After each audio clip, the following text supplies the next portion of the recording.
Olá pessoal, eu sou o Alex Caro e nós estamos aqui para mais uma videoaula. Isso aí, nosso curso de injeção eletrônica em nível básico, para quem está começando, para quem está iniciando agora, quer ter uma noção de como funciona a injeção eletrônica, quer entender alguns conceitos, ou para você que é proprietário de veículo, ou para você que é entusiasta e gosta de fazer, vai poder conhecer todos os segredos aí, que não é tão segredo assim, da injeção eletrônica. Na última videoaula a gente já falou sobre alguns equipamentos, sobre a confecção de alguns equipamentos, como a nossa fontezinha de bancada para trabalhar. O pessoal fez aí, tá ficando show de bola. E hoje, numa aula um pouco mais teórica, a gente vai entrar um pouco hoje sobre o conceito de gerenciamento eletrônico, como funciona, o que são sensores, o que são atuadores, porque hoje o pessoal tem muita confusão ainda em relação a isso. O que é sensor, o que é atuador, para que serve, o que cada um executa, quais as suas funções. Muita gente chamando sensor de atuador, chamando atuador de sensor.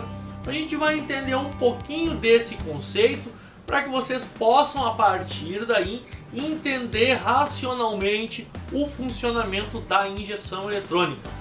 É isso que a gente quer com esse treinamento, a imersão de vocês para esse novo mundo, essa nova tecnologia.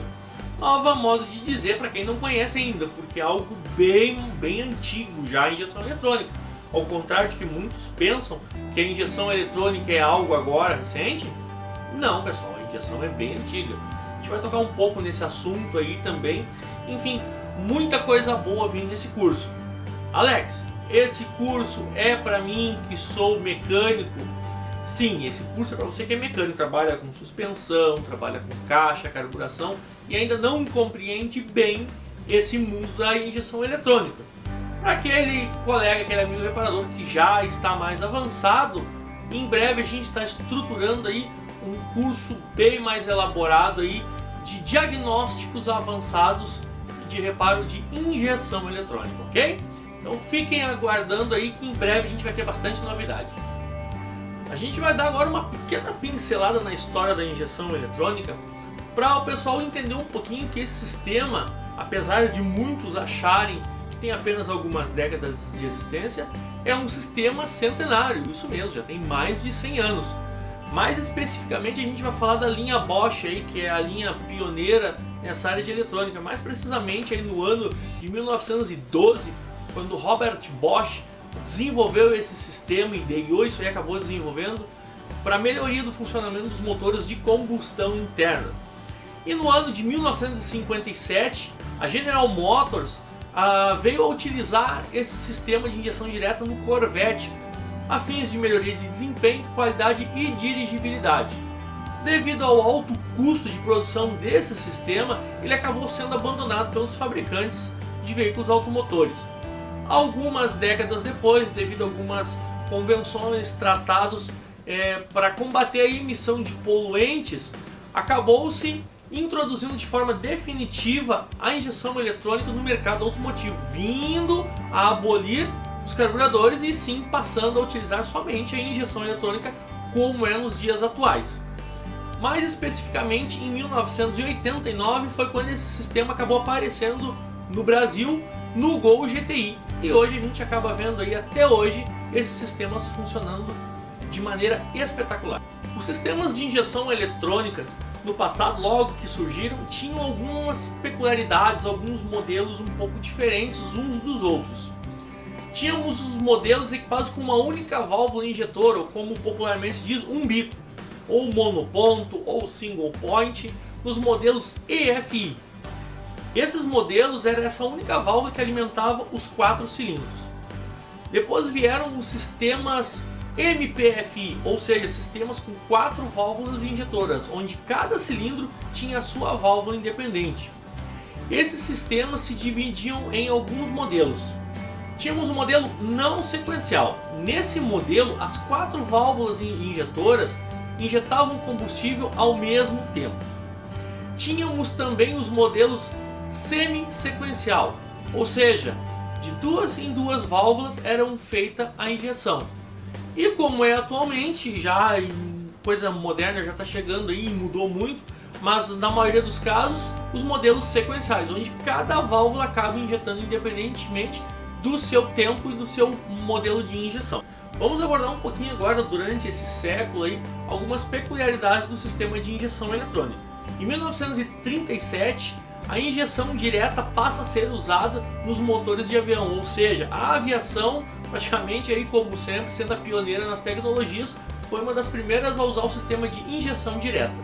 Já em 1951, os carros que concorriam e disputavam as 500 milhas de Indianápolis nos Estados Unidos também passaram a contar com esses sistemas para obter mais performance e desempenho e assim sucessivamente obterem resultados melhores nas suas disputas. Em 1967, aí sim surge o primeiro sistema de injeção eletrônica pulsado controlado eletronicamente, chamada de D-Jetronic Bosch, utilizado pelas empresas Volkswagen, Volvo, Opel e Mercedes-Benz. Em 1973, o sistema de injeção eletrônica K-Jetronic Bosch passa a ser aplicado nos veículos Porsche, Mercedes-Benz e Volvo. Já era mais uma evolução do sistema de injeção eletrônica. Em 1973, a Bosch cria o sistema L-Jetronic aplicado nos veículos Volkswagen, Opel, BMW e Fiat. Em 1979, o sistema Motronic Bosch passa a equipar os veículos Porsche e BMW. A peculiaridade desse sistema é que ele já tinha um controle eletrônico simultâneo de injeção eletrônica e parte de ignição, o que vinha a ser uma novidade na época, pois já contava com um sistema de gerenciamento através de uma unidade de comando. Em 1981, a Bosch cria o sistema LH-Jetronic, aplicado nos veículos Volvo. Em 1982, a Bosch cria o sistema KE-Jetronic para a Mercedes-Benz. Era um sistema que já tinha injeção contínua e controlava eletronicamente aí a pressão de combustível e assim sucessivamente controlando também a emissão de poluentes. Em 1986, a Bosch cria o sistema KE-Jetronic para os veículos Volkswagen. Era uma injeção eletromecânica de controle de emissão de gases, poluentes e combustível para os veículos Volkswagen em exportação para o Canadá. Em 1988, a Bosch cria o sistema revolucionário LE-Jetronic. Era um sistema que controlava eletromecanicamente o combustível, também tinha um módulo EZK para controle de ignição eletrônica e detonação. Foi aplicado inicialmente nos veículos Volkswagen GTI e Santana Executivo, depois Monza EFI e Cadete GSI. Então, em 1991, a injeção eletrônica passa a dominar o mercado automotivo e em 1994 acaba de sair do Brasil a última fábrica de carburadores. E assim, dando essa pequena pincelada na história, como eu disse, quem quiser se aprofundar mais, tem muito conteúdo no Google, vocês vão encontrar muita coisa boa e interessante, inclusive culturalmente, saber disso. Devido aos carburadores possuírem muitas vezes regulagem fixa, não tinha-se um controle preciso dos sistemas de poluição. Então algumas convenções foram criadas com a consciência de controlar as emissões de poluentes e acabaram por chegar a um acordo onde as fábricas se comprometeriam a melhorar os sistemas. E a partir daí a injeção eletrônica começa a fazer história e entra na nossa era atual, essa que todos vocês conhecem. E a partir de agora, então, nós vamos começar a trabalhar em cima desse sistema de injeção eletrônica. Nesta aula de hoje, eu vou explicar para vocês um pouco, bem simples, bem básico, como funciona um gerenciamento eletrônico e o que são sensores e atuadores, para que vocês entendam a diferença entre esses dois componentes, que vocês precisarão entender isso aí para entender, compreender e também realizar diagnósticos no sistema de injeção eletrônica. Porque nós temos informações que entram, são processadas e saem. Então tem que entender quem é que manda as informações e quem é que executa as ordens. É isso que eu vou explicar para vocês. Tem quem manda a informação e tem quem executa a ordem. O que nós vamos fazer agora? Nós vamos lá para a tela do meu computador e eu vou explicar para vocês direitinho, passo a passo, bem detalhado, como é que funciona o gerenciamento eletrônico de injeção eletrônica de combustíveis. Bom pessoal, dando continuidade aqui então no treinamento, vai ser uma explicação básica, a gente não vai entrar assim muito aprofundado nessa parte de central, porque aí já é um outro curso, já é um outro conhecimento, já é um outro aprendizado. Então a gente vai falar aqui mais ou menos um pouco da noção básica de gerenciamento eletrônico dos sistemas de injeção de combustível, para que vocês, a partir desse raciocínio, a partir desse entendimento, comecem a entender e compreender um pouco do princípio da injeção eletrônica, facilitando aí drasticamente o diagnóstico e o trabalho na procura de defeitos do sistema de injeção, ok? Então a gente vai trabalhar um pouquinho aí na parte de conceito de gerenciamento. Vamos começar aí pela parte da unidade de comando, ou UCE.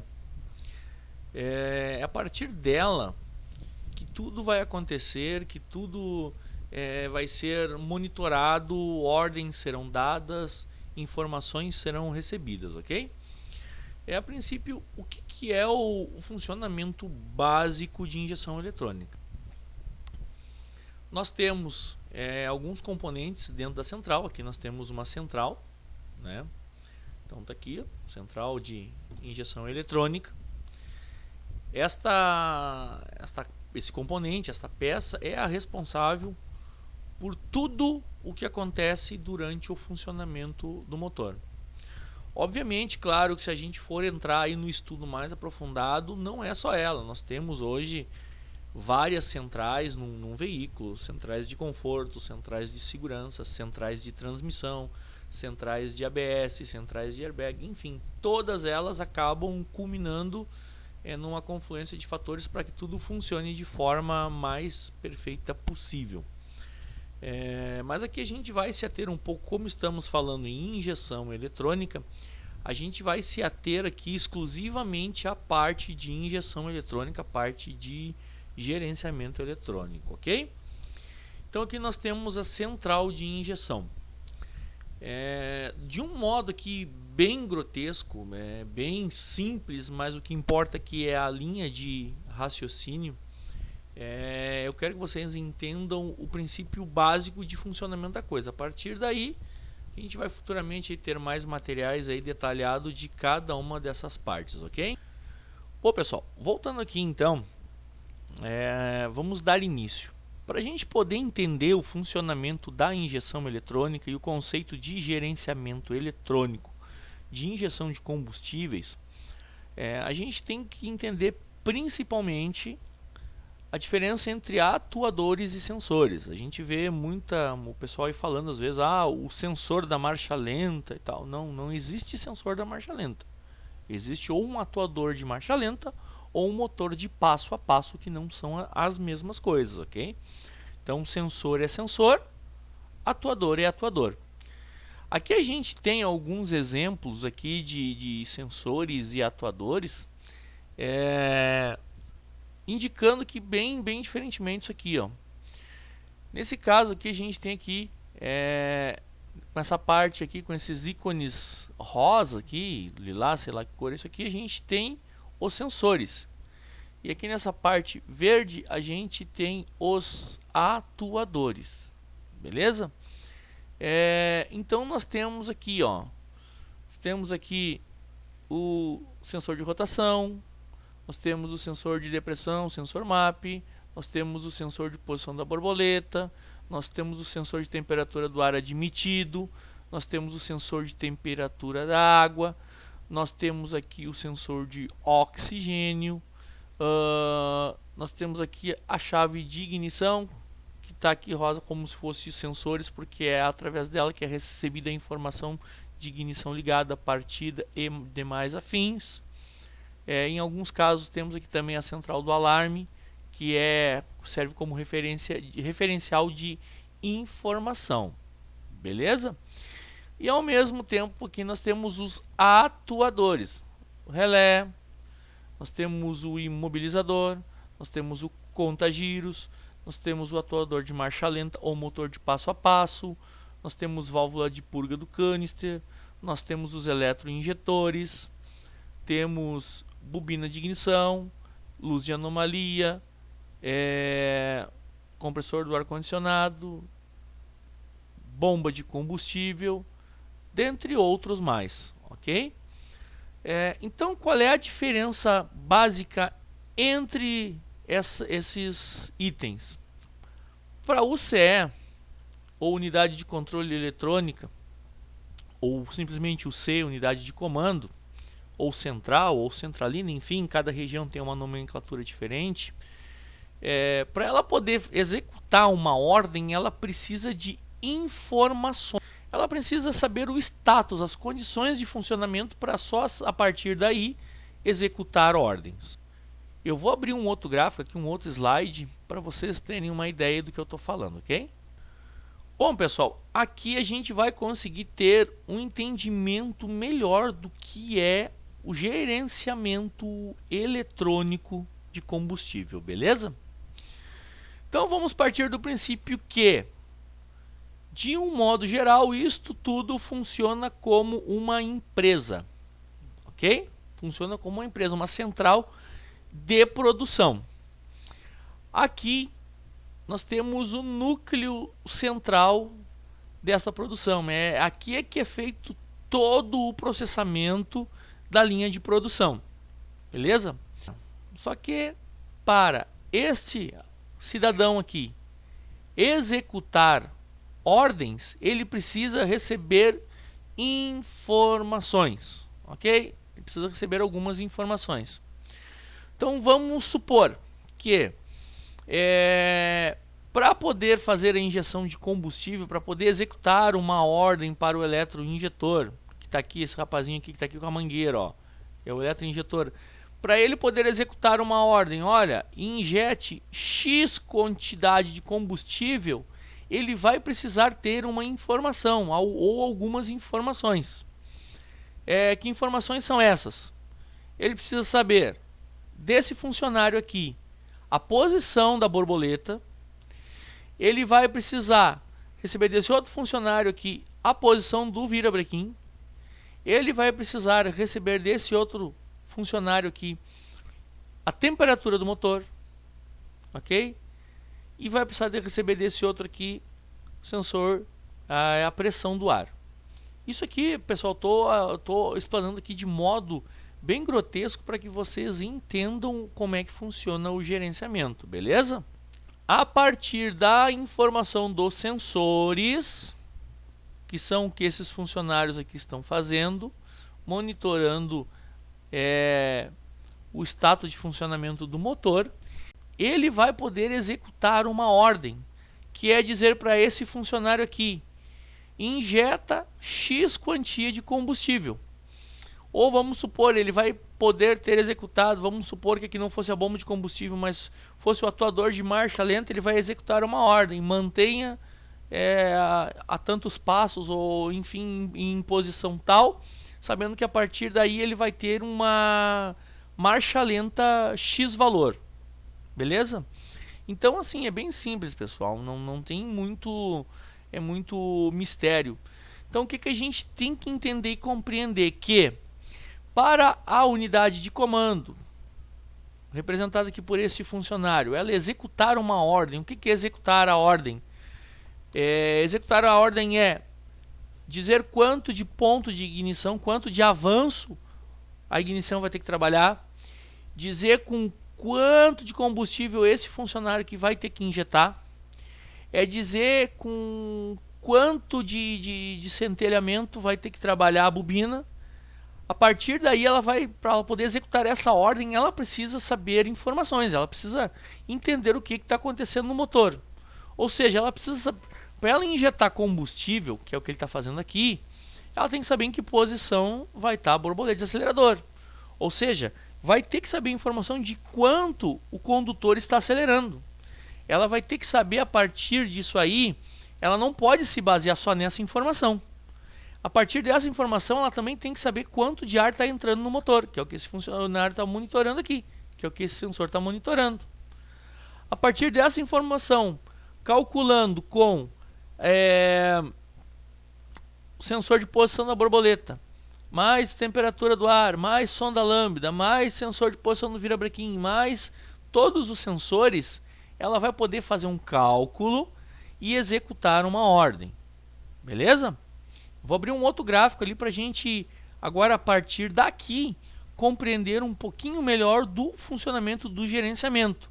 Mas eu precisava que vocês entendessem aqui como é que funciona essa diferença entre sensores e atuadores. Ou seja, mais uma vez aqui recapitulando, pincelando, sensor nada mais são do que, hipoteticamente usando esse exemplo aqui de uma linha de produção, aqui nós temos uma unidade de comando central, que ela recebe informação desses funcionários aqui, todos esses aqui, vai receber informações, para que a partir daí ela possa executar ordens, ou seja, dizer para funcionários, como esse aqui que está segurando o bico injetor, o que ele tem que fazer. Ou seja, para ela executar uma ordem, dizer o que o atuador precisa saber, ela precisa também ter informação de o que o sensor está informando, qual é a informação que o sensor está informando, ok? Então a gente vai voltar lá, vai ver mais um outro slide lá, para a gente poder ter uma noção disso aí, para vocês compreenderem melhor, ok? Bom, pessoal, dando continuidade, a gente vai tentar dar uma explicação aqui, bem hipoteticamente, assim, bem básico do básico aqui, do que realmente acontece dentro de uma central de injeção eletrônica, para vocês entenderem aí o porquê de toda essa informação, entendeu? O porquê de tudo isso aí acontecer, essa troca de informações, essa troca de ordens, enfim, tudo isso aí é o que acontece, beleza? Então o que a gente vai fazer aqui? Eu vou fazer aqui de uma maneira bem grotesca, tá? Para vocês entenderem. Deixa eu traçar aqui, ó, bem simplesinho, para que vocês entendam. Aqui, ó, deixa eu fazer isso aqui, daí a gente já vai poder trabalhar melhor, ok? Bom, pessoal, aqui nós temos o CE, ok? Vamos mais para cá, beleza? Nós temos a UCE. O que é a UCE? Unidade de Controle Eletrônico, ou UC, Unidade de Controle, como já tínhamos falado, ok? Nesse campo aqui, a gente vai ter o que a gente vai denominar de sensores, ok? Aqui a gente tem os sensores. E aqui eu vou colocar do ladinho a parte dos atuadores. Beleza? Então tá aqui a parte dos atuadores. Então vamos começar aqui pela a parte dos sensores aqui para vocês entenderem, né? Então o que a gente vai ter? Quais as informações? Porque lembrando, a unidade de comando eletrônico do motor, para ela poder executar uma ordem lá no motor, ela precisa receber informações, ou seja, o que os sensores são? Sensores, como já estão dizendo, eles são sensores, eles vão informar, eles vão captar alguma coisa para informar. Pensa assim, ó, que o sensor ele funciona como se fosse o espião.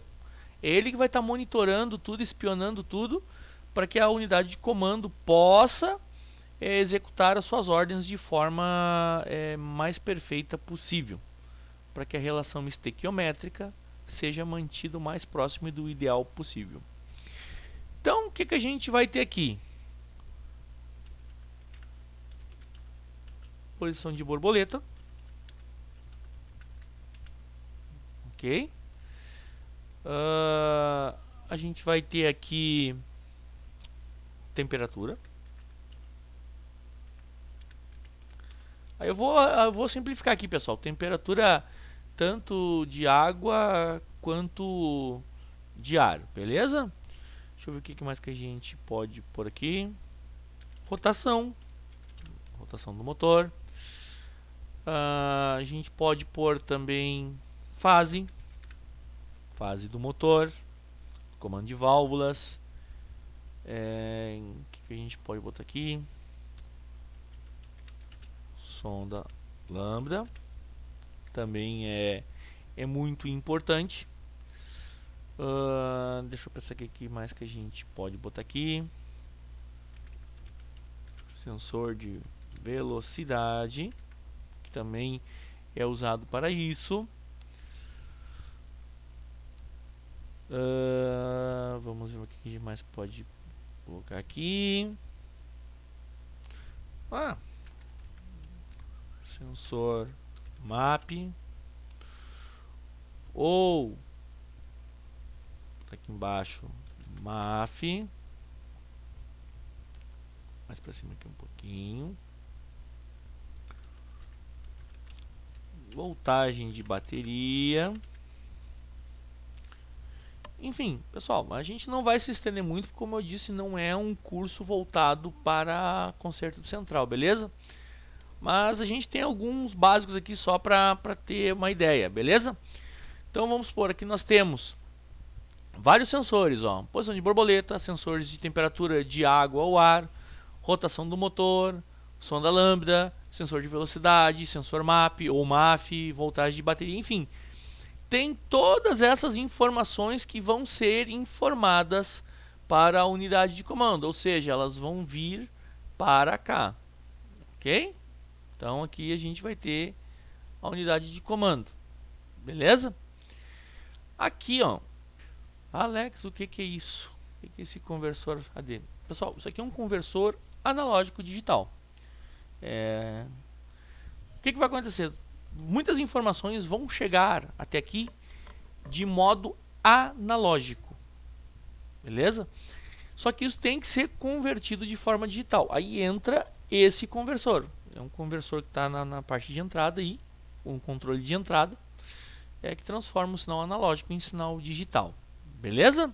Depois de convertidos em sinais digitais, esses sinais são enviados para a memória RAM. A memória RAM também é conhecida como memória de acesso aleatório. Essa memória, pessoal, ela é uma memória de transição. Os dados dela podem serem lidos ou também armazenados. Então, assim sendo, ela pode ser usada como memorização de dados de entrada, através dos sensores, ou também para memorização de eventuais anomalias ou códigos de falha que pode acontecer aí nos sensores ou nos atuadores, ou seja, é nessa memória, pessoal, que vai ficar armazenado todos os erros, ok? Os erros vão ficar armazenados aí, a partir daí que a gente consegue acessar aí com o scanner na memória de avaria o que está acontecendo. E também, como eu já havia falado aqui, ela pode gravar dados aí de funcionamento de motor para usar isso posteriormente também como algum cálculo de funcionamento do motor, ok? E essa memória, pessoal, ela é dividida em duas partes, em duas áreas. Na primeira parte a gente denomina de memória volátil, ou seja, ligou a chave de ignição, essa parte da memória é ativada, os dados são gravados, os dados são processados, enfim, é utilizado tudo que é possível nesse momento. E a partir do momento em que a chave de ignição é desligada, tudo se apaga. E muitas vezes acontece, aí vocês vão entender, de quando desligar o carro, a falha aparece. Aí tem que esperar a falha dar de novo, o carro retorna até a oficina, chega na oficina, o dono desliga o carro, quando a gente vai ligar de novo, apagou de novo as memórias de avaria. É por causa disso aí, ele fica gravado nesta parte da memória, ok? Então nós temos a segunda parte, denominada de memória não volátil, ou seja, RAM standby.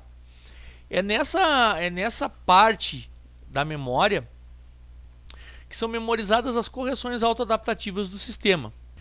Também são gravados os parâmetros de funcionamento do motor, e esses mesmos parâmetros, através de vários cálculos, eles são adaptados ao longo do tempo. Ou o que significa isso?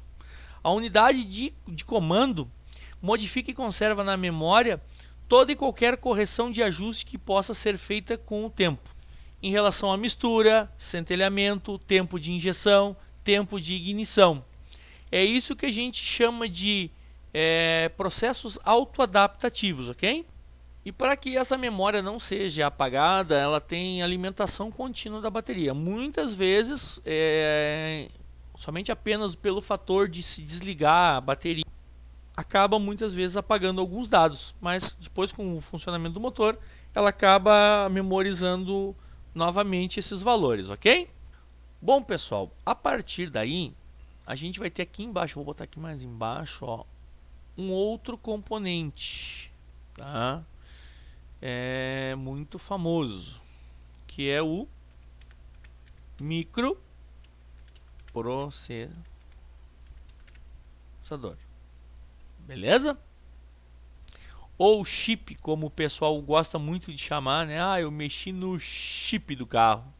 O microprocessador nada mais é que o componente destinado a fazer todo o cálculo de processamento referente a todas as informações adquiridas, que é o que faz com que ele seja considerado o computador da injeção eletrônica, a qual função dele interrogar aí as funções das memórias, as informações contidas nelas, e baseado nisso, com a elaboração de alguns mapas, ele vai executar um supervisionamento sobre as ordens a serem executadas. Ou seja, na prática, simplesmente, para que se entenda, ele coleta todas as informações das memórias, ele coleta o mapeamento destinado àquele veículo, àquele sistema de injeção.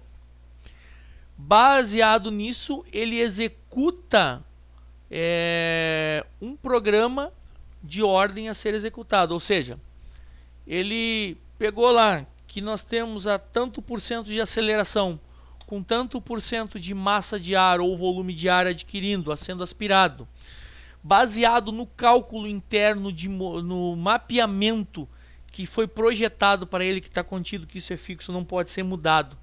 Com base nesse mapeamento, ele vai pegar e vai dizer para os bicos lá, para a parte que coordena os bicos, olha, injeta tanto de combustível por tanto tempo.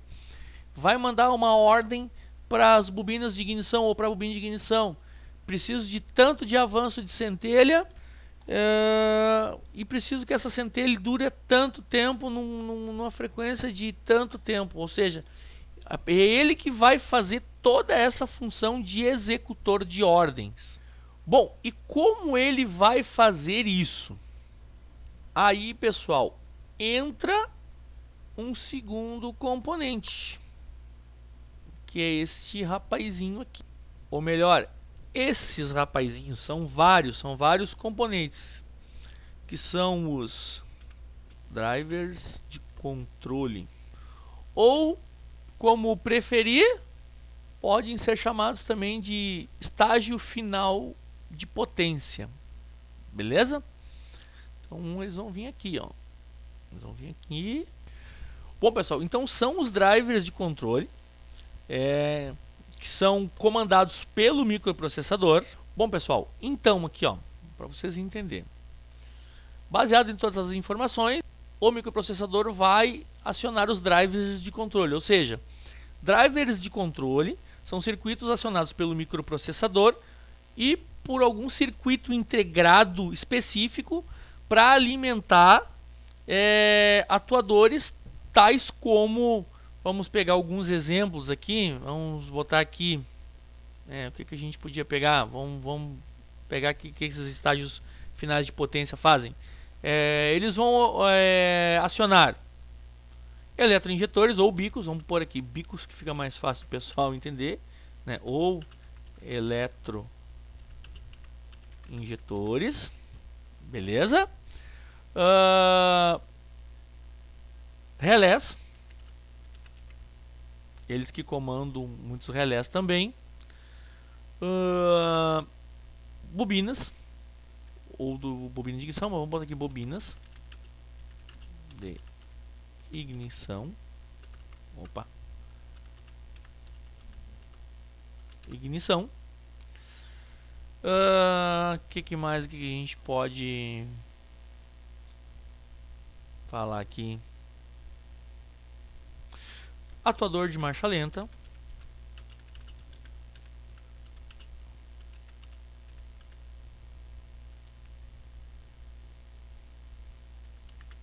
sistemas de ar condicionado,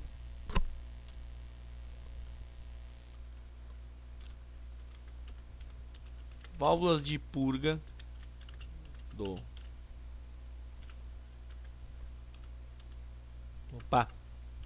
canister.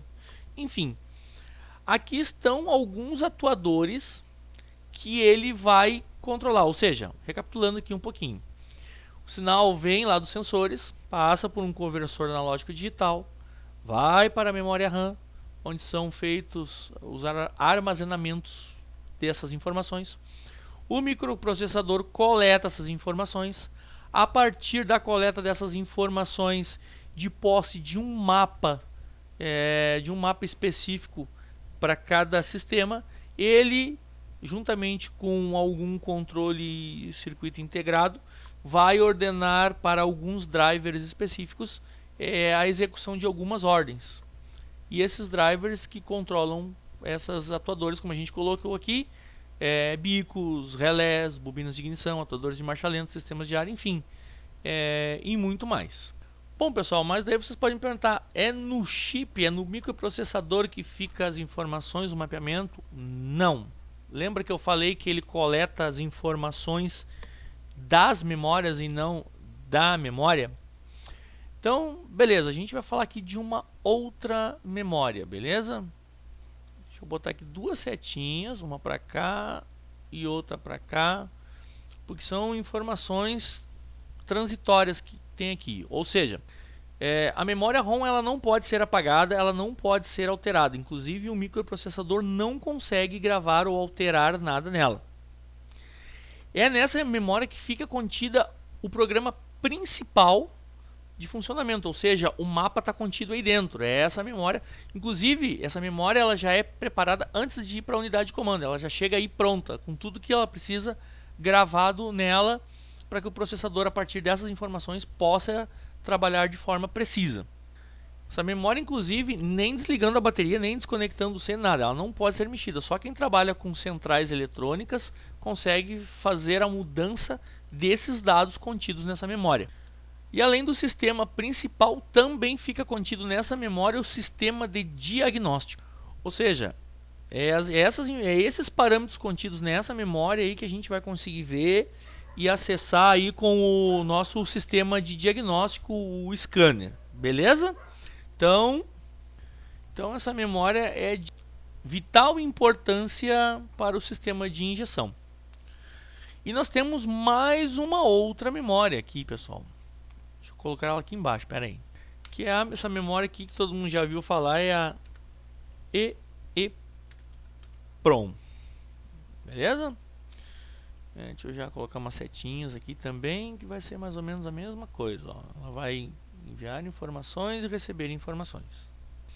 Bom, pessoal, uma das funções da EEPROM é receber da memória ROM todos os dados de anomalias referentes ao mau funcionamento do motor, ou seja, padrões de autoadaptação, falhas, memórias, é através desta memória que vai ser gravada. Só que assim, a EEPROM ela é uma memória programável, ou seja, quando a gente conecta o equipamento de diagnóstico ou scanner na tomada de diagnose, a gente consegue, através de comandos lá no scanner, acessar e modificar essas informações, ou seja, apagar avarias, apagar padrões de autoadaptação, enfim, fazer todo aquele controle, toda aquela regulagem que a gente está acostumado a ver aí nos sistemas de injeção eletrônica. Bom, pessoal, é assim, ó, realmente é um pouco difícil explicar de forma simples o conceito. Realmente ele é realmente ele é bem mais complexo do que a gente está vendo aqui. Eu até me quebro um pouco para explicar, porque eu estou tentando passar para vocês de uma forma aí bem básica, de uma forma bem simples, o processo de funcionamento aí do sistema de controle de injeção de combustível. Acaba até dificultando um pouco aí para a gente poder passar a informação de forma correta, mas a partir do momento que vocês entenderem isso aqui, já vai ficar bem mais fácil de entender o funcionamento da injeção eletrônica. Então assim, ó, dando basicamente aqui o mapa como é que vai funcionar, a injeção nada mais é que nós temos aqui informações vindo através dos sensores. Essas informações vão entrar na central, passando por um conversor analógico digital. Essas mensagens vão entrar na memória RAM, vão ficar gravadas lá, ok? De posse dessas informações, o microprocessador vai pegar essas informações, juntamente vai vir aqui na memória ROM, ver o mapa principal, e vai pegar essas informações, vai fazer todos os cálculos que tem que fazer, vai executar ordens para os drivers de controle ou estágio finais de potência, e estes, por sua vez, vão vir até cada um dos seus atuadores controlados, ou seja, os bicos têm o seu driver, os relés têm o seu, a bobina de ignição tem o seu, os atuadores têm os seus drivers, ou seja, cada componente, cada atuador tem o seu driver específico de controle. E baseado nisso, ele vai executar uma ordem para cada um desses componentes. Lembrando que se um sensor desse aqui tiver defeito, essa informação vai ficar contida aqui na EEPROM, para que quando você acesse com o aparelho de diagnóstico, vai conseguir ver. Mesma coisa aqui. A informação também, a mesma que vai, ela volta. Se tiver defeito no atuador ou no estágio final de potência, também vai ser gravada aqui na EEPROM, e a gente vai poder, com o auxílio de um scanner, de um equipamento de diagnóstico, conseguir identificar aí de forma clara e precisa tudo o que está acontecendo aí. Beleza? Pessoal, na verdade é que fica difícil assim, ó, simplificando, tentar perceber se vocês estão captando aí o que eu estou passando. Beleza? Espero que o pessoal tenha entendido aí, ficado bem claro como é que funciona isso aí. De repente eu vou organizar aí até um hangout, alguma coisa assim, uma live, pra gente falar mais um pouco sobre isso aqui. Beleza? Eu quero mostrar para vocês aqui também. Deixa eu pausar aqui só um momentinho. Bom, lembra que a gente estava falando lá, pessoal?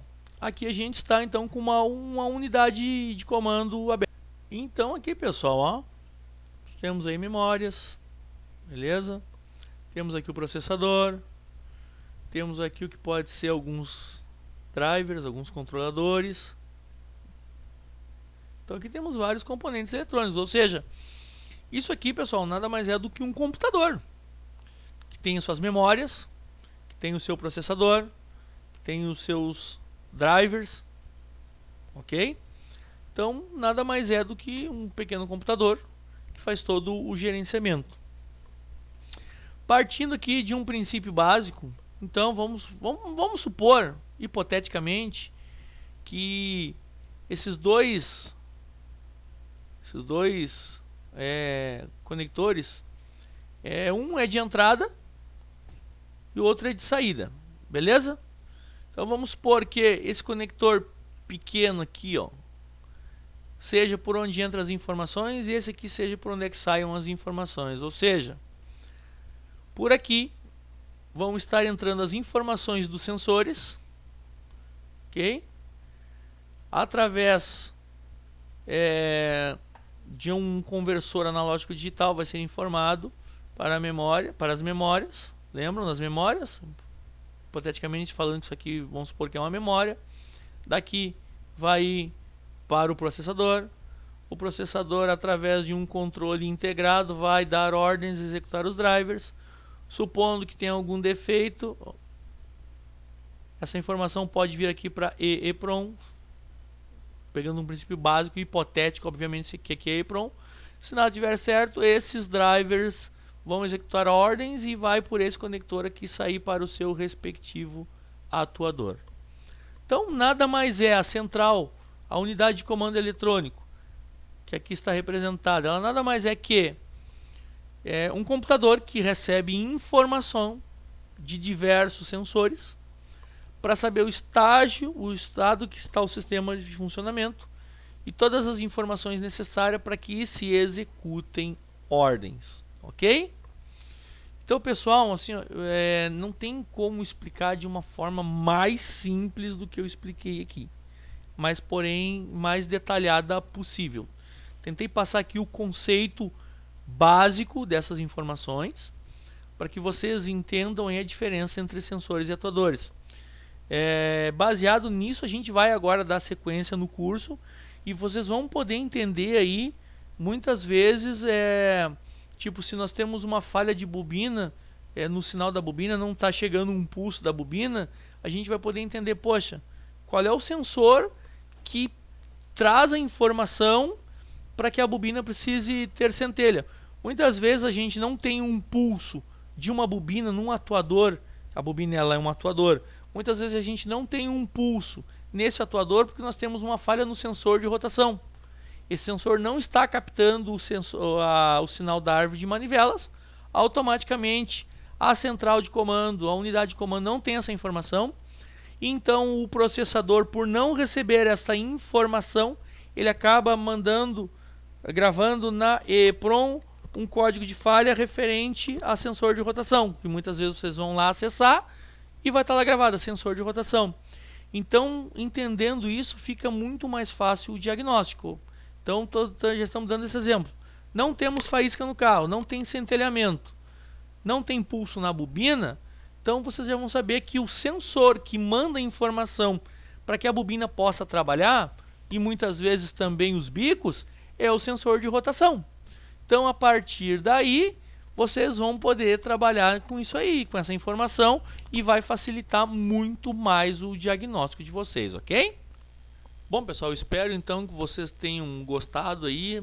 Tentei passar aí o máximo, na verdade a gente tenta passar o máximo com o mínimo, né? Que realmente é um assunto bem complexo. A gente vai entrar bem detalhado nesse assunto aí, vai dar muito pano para manga. Mas quem sabe futuramente a gente não faça um aí falando só sobre central, né? Então é isso aí, pessoal. E realmente é uma aula que dá muito pano para manga se a gente for falar sobre central. Realmente tem bastante coisa legal para ver. Então, por enquanto, pessoal, nessa parte de gerenciamento era o que eu queria passar para vocês e a gente vai ficando por aqui. Muito bem, pessoal. Então, encerramos aqui mais esta videoaula. Espero que vocês tenham gostado, tenham compreendido e tenham assimilado os conceitos aqui passados. Vira passar para o próximo estágio, para a próxima videoaula, sem que tenha ficado dúvidas.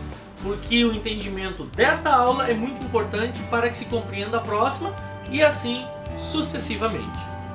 Se você está gostando, se você está achando interessante, está gerando algum aproveitamento, quiser indicar essa videoaula para algum amigo, para algum conhecido ou nos ajudar a divulgar, pessoal, copia o link, passa para os seus amigos, é uma oportunidade única. Uma oportunidade única de conhecer algo fenomenal, muito bom, muito incrível. Eu sou apaixonado por esse mundo. Ficamos aqui com mais essa videoaula. Quem gostou, dá o seu like, dicas, dúvidas, sugestões, só deixar nos comentários abaixo. Tem o link da nossa fanpage, tem o nosso e-mail, tem o nosso Instagram, tem o link também no nosso grupo do Facebook para alunos que estão fazendo o curso para tirar as dúvidas. Você que está vendo essa videoaula agora pela primeira vez, não viu as outras? Volta lá, vai aqui embaixo na aba de treinamentos e cursos e assiste a primeira videoaula. E também já vai lá e solicita participar do nosso curso, do nosso grupo do Facebook de curso de injeção eletrônica, ok? Aquele abraço a todos e não esqueça, pessoal, se inscreva no nosso canal. Audio Jungle.